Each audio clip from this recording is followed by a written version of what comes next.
Hello everyone, welcome to Jargus Ranger Review. This time we'll be looking at the third episode of Power Rangers Super Ninja Steel, Tough Love. Now this episode is all about Levi. This time it doesn't have anything to do with Brody. And for starters, Odious makes an evil magic spell that can be sung, and whoever reads it will turn evil. So how's she gonna trick someone to do it? Well, back on Earth, there is a girl playing a guitar out on the street, and it's one of Levi's songs. And of course, Victor, Vincent, and Monty show up, and Vincent just tries to, well, impress her with all sorts of things. And then Levi finds her, and they get to talking. She sounds like a big fan, and she even compliments his smell. To which Victor and gets an idea, well, more like Monty, says that he can make the ultimate cowboy cologne for Victor. So of course through the episode, they're making a giant concoction of a bunch of disgusting crap. I mean, Monty is really like a mad scientist, putting cow horns, hay, a cowboy boot, and a bunch of other crap in a pot and stirring it and laughing maniacally. He is so entertaining. I mean, these people contribute nothing to the actual plot, but I can hardly imagine this season without them. They are our modern day Bulk and Skull. But now let's forget the comic relief and focus on our main characters, which is Levi and this girl. And I've already forgotten her name. But they take a liking to each other. And of course they decide to meet up later and discuss her new song that she's been writing. But first they go out on a mini date, and she ends up convincing him to get a new look, and it just looks bad. It's definitely not his style. I mean, she keeps telling him that change is the spice of life, which is a really weird saying because it's wrong. It's variety is the spice of life, not change. So it's like, okay, he eventually goes along with it. But you can really see that he really wasn't into his new look. And even when he shows off to the other Rangers, they just laugh at him and said, "That ain't you, Levi. Don't do that. Don't do that." And so now they go out in public, and people are staring and making a crowd because, you know, he's Levi West and he's a celebrity doing a public performance. But really, that song is terrible.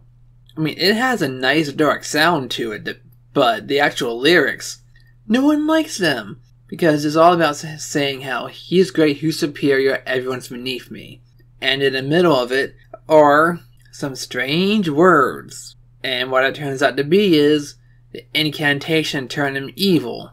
That's right, his woman is working for Odious. And so once he finishes, he just stops playing the guitar and singing. And he just gets this very straight, serious look. Almost angry-like. And really, Levi has been so chill since day one. It's pretty much the most serious I've ever seen his expression. But then Victor shows up, dressed as a cowboy, and his new cologne, which stinks to high heaven. Everyone around him runs away just from the stench. And even breaks this woman's disguise, and turns out she's a monster of the week, an umbrella called Spyclops, because it also has one eye. So of course they run away as well. And then the Rangers show up, and they start fighting. Some hits with Spyclops and some Basher bots, but also against Levi. And they keep yelling at him, trying to convince him to snap out of it. And eventually he does, after fighting them for a while. And actually what fixes him is that Preston realizes the lyrics from his spell book from the Lion Galaxy that reverses the symmetry with the person or whatever. So he gets to work and basically has to read the entire spell backwards to fix it. And once he does, they all fight against Spyclops. The thing is, she can fly in the air so they can't catch her. That is, until Levi uses a tornado spin to make a tornado. And then Brody just jumps in that tornado and spins with his sword slash, and that's how she's defeated for the first round. And then she gets gigantified. And again, they can't catch her. So how did they get around this? Well, that's simple. They just call the Astrozord to just spin around and knock her down. Just crash right into her. They don't fire any lasers or anything. At which point they just use their 2 Zords. Yes, the regular Megazords, no Line Fire, no Ultra Zord. And they quickly dispatch of her. With the new armor inside, of course. It looks pretty nice. And so in the aftermath, Levi's saying, yeah, I shouldn't have been forced to change myself. That ain't right. You don't change yourself just to please someone else. That's a good lesson for the kids, and even some adults can learn that too these days. And for our final bit, everyone puts his nose clamps on because Victor's showing up and he still stinks like hell. And he says, oh come on, it's not that bad. It'll go away in a few days.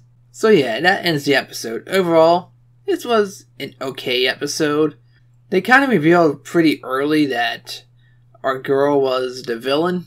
I would have preferred she was a one-off character that just happened to be manipulated as well, instead of just being the monster in disguise. Because that would have made things a little more interesting. Because they just went way too far pushing how she was trying to control Levi's actions and all. To the point where there's no doubt, even before the reveal of the monster in the middle of the episode, that she was the villain. It would have made things a little more interesting. Overall, you can skip this episode. We gained nothing. The only thing that really makes this worth watching, in my opinion, is the Victor and Monty's bits. Because that is just some of the funniest things they've done so far. Though, if you're not really into those characters, there's really nothing special at all about this episode.